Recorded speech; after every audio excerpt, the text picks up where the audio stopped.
Good morning. और बच्चों क्या हाल है?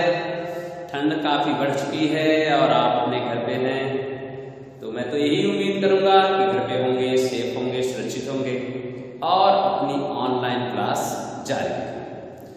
तो बच्चों जहां तक भी हम लोग पढ़ चुके थे, अब उसके आगे हमें चलना है और उसके आगे हमें पढ़ना क्या है? हम लोग बलागुण तक पढ़ लिए। सेंटर ऑफ मास की जो पूरी टॉपिक से वो पढ़ा दी गई, आपको पीडीएफ भी सेंड कर दिए गए, बलागुण भी आपको बता दिया गया।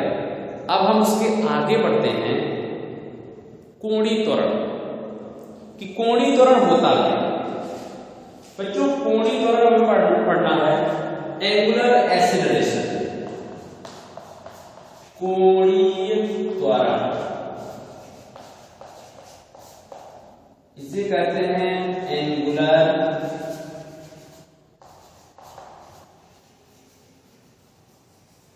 एक्सीलरेशन। ठीक है, ये एंगुलर एक्सीलरेशन में पढ़ रहे हैं। रेखीय त्वरण तो हम लोग पढ़ ही चुके हैं पीछे। रेखीय त्वरण में क्या होता है कि जब रेखीय गति होती है तो वेग परिवर्तन की दर, यानी कि जो रेखीय वेग परिवर्तन की दर होती है उसे हम कहते हैं रेखीय त्वरण। लेकिन यहां तो गति घूर्णन गति होगी, रोटेशनल मोशन, घूर्णन गति। तो घूर्णन गति में क्या होता है कि जो वेग होता है उसे हम लोग कहते हैं कोणीय वेग, और कोणीय वेग की समय के साथ जो परिवर्तन की दर होती है उसे कहा जाता है कोणीय त्वरण। यानी कि किसी अक्ष के परितः किसी पिंड के कोणीय वेग परिवर्तन की दर को कोणीय त्वरण कहा जाता है। यानी सीधे सीधे है कि कोणीय वेग परिवर्तन की दर को कोणीय त्वरण कहते हैं। इसे अल्फा से दिखाते हैं, यानी कि शुद्ध हो जाएगा कि कोणीय त्वरण बराबर औसत कोणीय वेग या कोणीय वेग में परिवर्तन। ये हो गया कोणीय वेग में परिवर्तन और बटे हो जाएगा समयांतराल।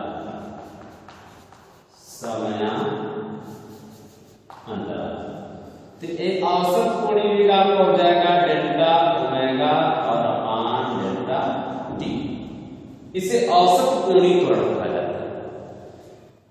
अगर समय अंतराल जो लिया गया है उस समय अंतराल को क्या कर दें, अत्यंत सूक्ष्म कर दें, बहुत छोटा अनंत सूक्ष्म से कर दें। तो अनंत सूक्ष्म की कंडीशन क्या हो जाएगा कि यदि समयांतराल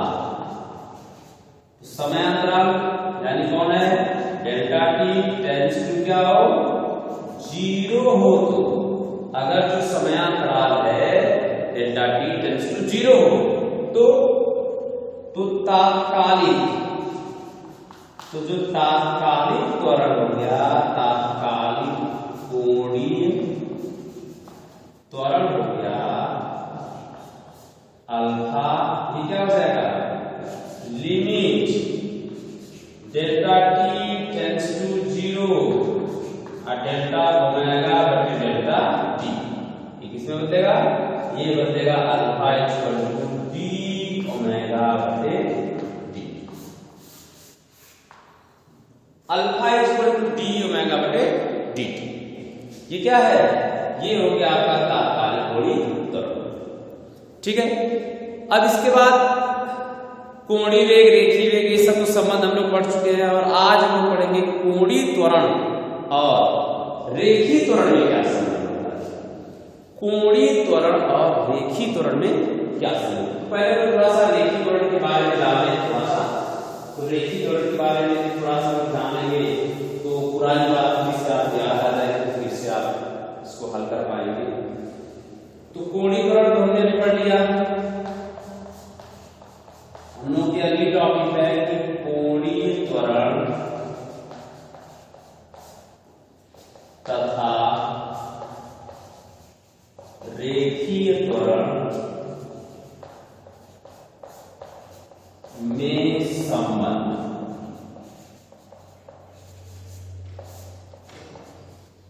कोणीय त्वरण तथा रेखीय त्वरण में संबंध।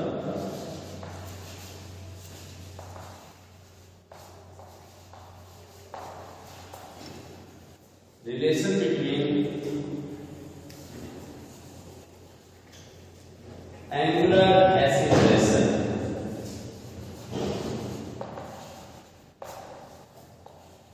And linear acceleration.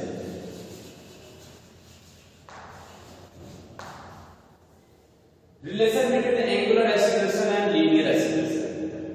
तो बच्चों 60 में एकदम बिल्कुल हम लोग चल रहे हैं कि 60 में क्या है। तो आप जानते हैं कि रेखीय वेग का सूत्र क्या होता है। तो पहले लोग रेखीय त्वरण जान लें कि जो रेखीय त्वरण होता है वो किसके बराबर होता है। ए बराबर ds अपान dt। ए बराबर dv बटे dt होता है। रेखीय वेग परिवर्तन की जो दर होती है उसको हम लोग कहते हैं रेखीय त्वरण। और कोणीय त्वरण जो हमने पढ़ा तथा कोणीय त्वरण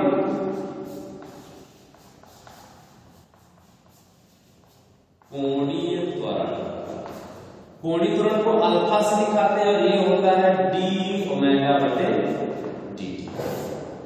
ये तो हम लोग पीछे पढ़ चुके हैं, ये सारी बातें क्या है पीछे पढ़ चुके हैं। रेखीय त्वरण हम लोगों ने गति वाले लेसन में पढ़ा और कोणीय त्वरण अभी हम लोगों ने जस्ट इसके पहले ही पढ़ा है। अब इन दोनों में क्या संबंध है। तो हम जानते हैं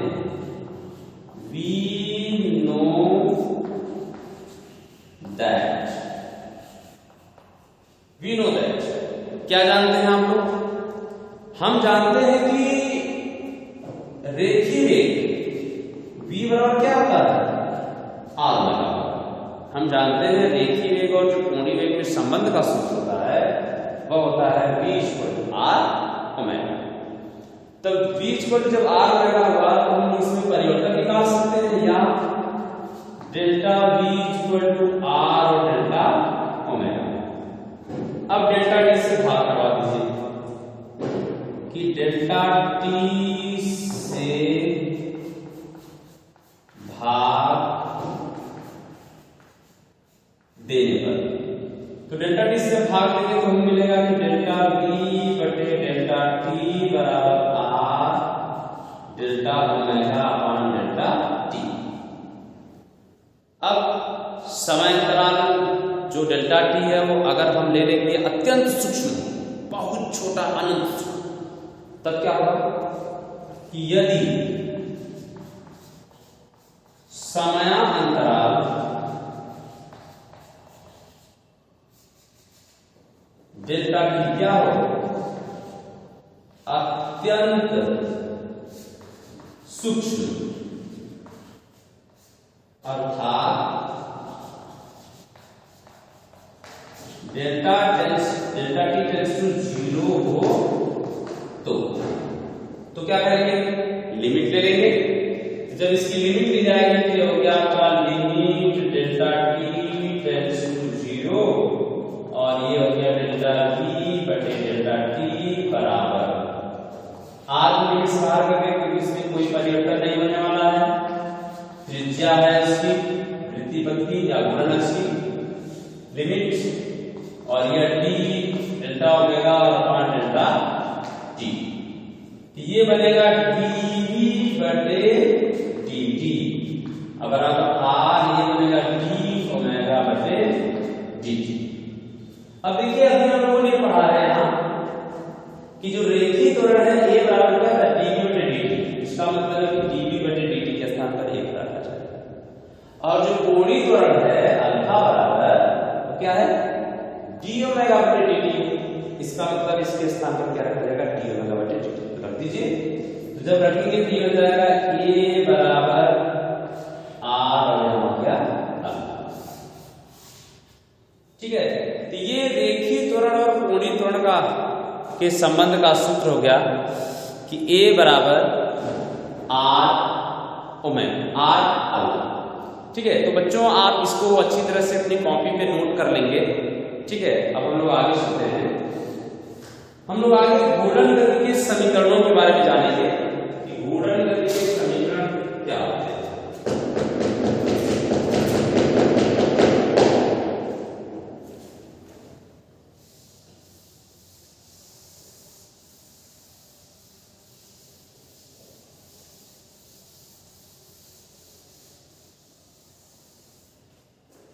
घूर्णन गति के समीकरण, घूर्णी गति के समीकरण।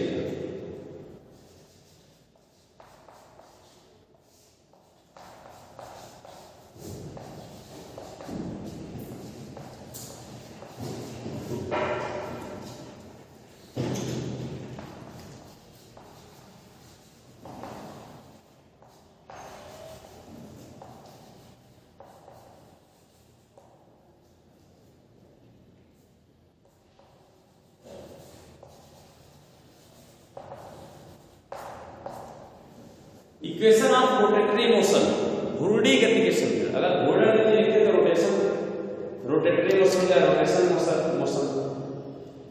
तो इक्वेशन ऑफ रोटेटरी मोशन, घूर्णी गति के समीकरण।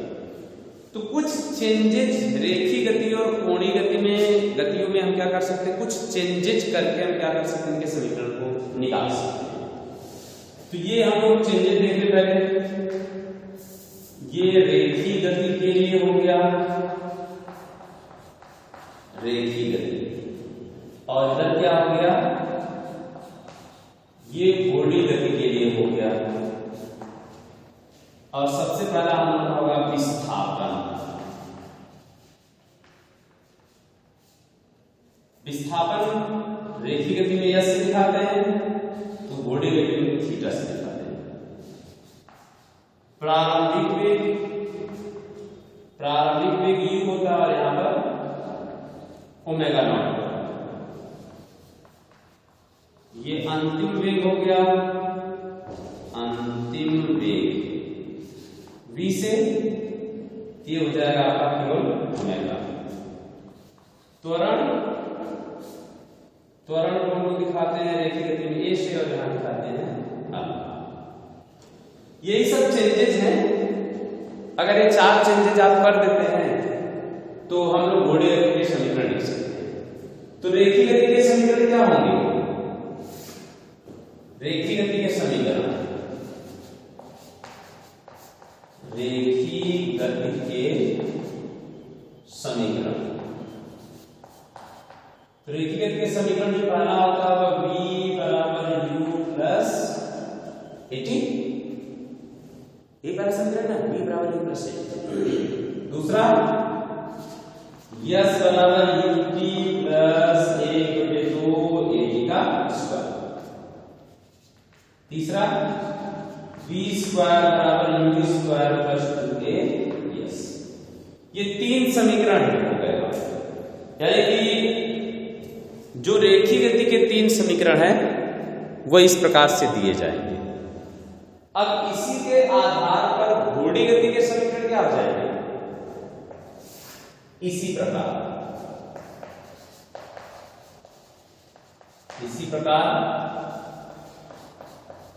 घूर्णी गति के समीकरण।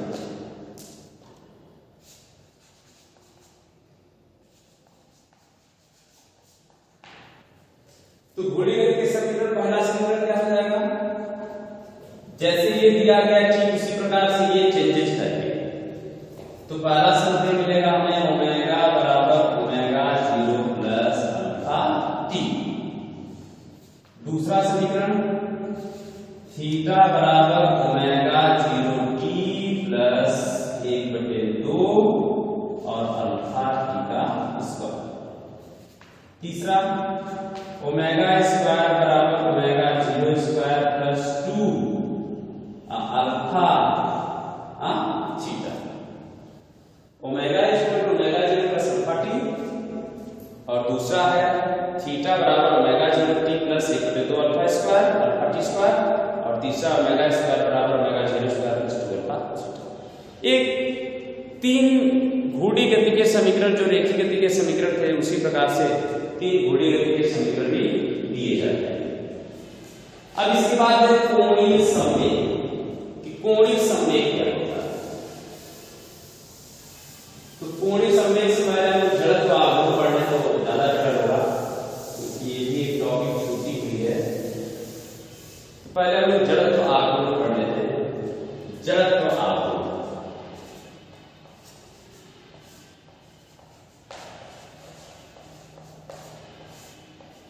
Moment of inertia.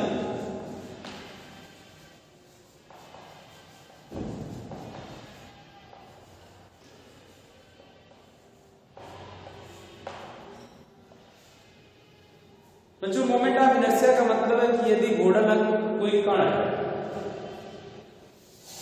ये कोई कण है, ये इसका घूर्णन अक्ष हो गया।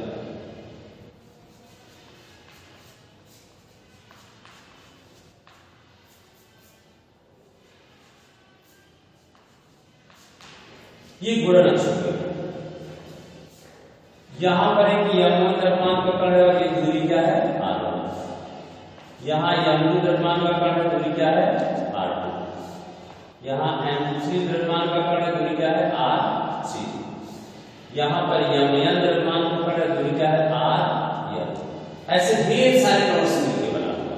ठीक, तो जड़त्व आघूर्ण की जो परिभाषा होती है कि किसी कण का द्रव्यमान, किसी कण का द्रव्यमान तथा उस कण के घूर्णन अक्ष से दूरी के वर्ग के गुणनफल को हम उस कण का जड़त्व आघूर्ण कहते हैं। कण का जड़त्व, कण का जड़त्व आघूर्ण तो हो जाएगा I बराबर m और r का स्क्वायर। ये किसी कण का जड़त्व आघूर्ण है, ठीक है। लेकिन हमें अगर पूरे पिंड का जड़त्व आघूर्ण निकालना होता तो जितने कण हैं सभी कणों के आघूर्णों के जड़त्व आघूर्णों के योग को, यानी बीजगण के योग को हम उस पूरे पिंड का जड़त्व आघूर्ण करते हैं। यानी आप जितने कण दिए गए सभी कणों का जड़त्व आघूर्ण निकालेंगे तो क्या हो जाएगा, सभी कणों के लिए पहले कण का हो जाएगा I1 बराबर m1 r1 स्क्वायर, दूसरे का हो जाएगा I2 बराबर m2 r2 स्क्वायर, तीसरे का कितना हो जाएगा I3 बराबर m3 r3 स्क्वायर, और कामा डाटा डाटा कर देंगे और लास्ट हो रहा है In बराबर mn और rn का स्क्वायर। तो पूरे पिंड का उस घूर्णन अक्ष के परितः जड़त्व आपको कितना हो जाएगा पूरे पिंड का। तो पूरे पिंड का जो हम लोग निकालेंगे तो ये निकलेगा I बराबर m1 r1 square m2 r2 square m3 r3 square plus dot dot mn rn square. अब इसको सिग्मा के रूप में बना सकते हैं कि सिग्मा I इक्वल टू 1 से n तक mi और क्या ri, या हम इसको सिंपल सा कर सकते हैं कि I बराबर सिग्मा m r का स्क्वायर। ये किसी पिंड का, किसी भी पिंड का घूर्णन अक्ष के परितः जड़त्व आघूर्ण का सूत्र है कि I बराबर m r square sigma m r square. मात्रक क्या होगा इसका, किग्रा और मीटर स्क्वायर। ये हो गया किग्रा और ये हो गया मीटर का स्क्वायर। विमी सूत्र, इसका जो विमी सूत्र किग्रा के लिए m हो गया और मीटर के लिए l का स्क्वायर। इसका जो विमी सूत्र हो जाएगा और m l स्क्वायर के बराबर। ठीक है, अब हम लोग आगे चलते हैं कोणीय संवेग क्या होता है। कोणीय संवेग,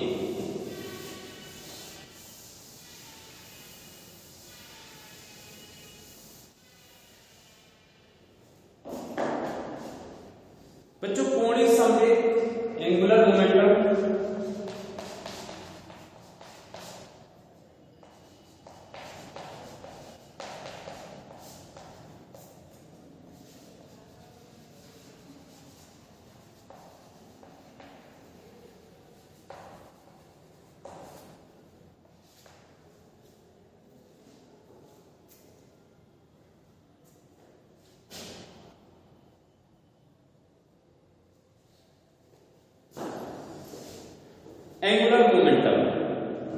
बच्चों जो एंगुलर मोमेंटम है वह किसी घूर्णन अक्ष के परितः किसी पिंड के प्रत्येक कण के रेखीय संवेग के आघूर्ण को क्या कहेंगे? कोणीय संवेग। यानी कि कोणीय संवेग जो हो गया, कोणीय संवेग, इसको जे से दिखाते हैं। जे बराबर संवेग और क्या? घूर्णन अक्ष से लंबवत दूरी।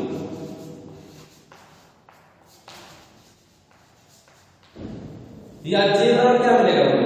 जे बराबर मिलेगा हमें P इंटू R। जे बराबर P इंटू R। P की वैल्यू क्या होगी? किंतु रेखीय संवेग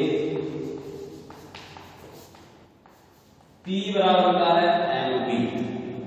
ये रख दीजिए, इसलिए J बराबर जाएगा mv R। ये भी सूत्र याद रखिएगा। इसके आगे भी दिखा सकते हैं किंतु रेखीय वेग और कोणीय वेग में क्या संबंध होता है? v इक्वल R रहेगा, किंतु जो v इक्वल होता है वह होता है R ओमेगा। इसी में मान रखिए, इसलिए J बराबर m गुणे क्या? R ओमेगा और गुणे R, या J equal to m R square और इंटू ओमेगा। और ये क्या है? जड़त्व गुण है। J बराबर I ओमेगा। ये किसी कण का जड़त्व आघूर्ण का सूत्र है। इस पिंड के लिए J बराबर I ओमेगा स्क्वायर, यानी कि प्रत्येक कण का जड़त्व आघूर्ण निकाल करके उसका क्या कर दीजिए? बीजगणितीय योग निकाल देते हैं, तो वही क्या होता है? उस पूरे पिंड के जड़त्व आघूर्ण के बराबर। अब हमें जानना है कि बल आघूर्ण कोणीय संवेग में क्या संबंध है? बल आघूर्ण तथा कोणीय संवेग में संबंध। बल आघूर्ण तथा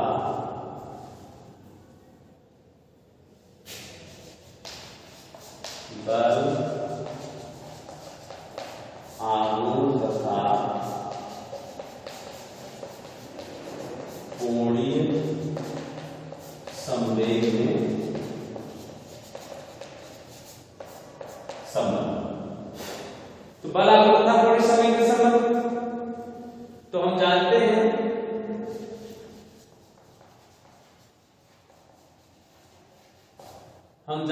कि J बराबर ये होता है I ओमेगा। अब इसका क्या करिए? आप निकाल लीजिए, अवकलन कर लीजिए। T के सापेक्ष अवकलन करने का, तो T के सापेक्ष अवकलन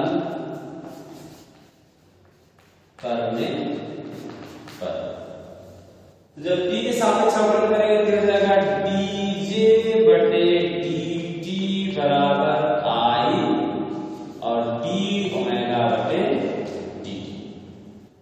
और d ओमेगा बटे dt हम लोग पीछे पड़े त्वरण होता है, या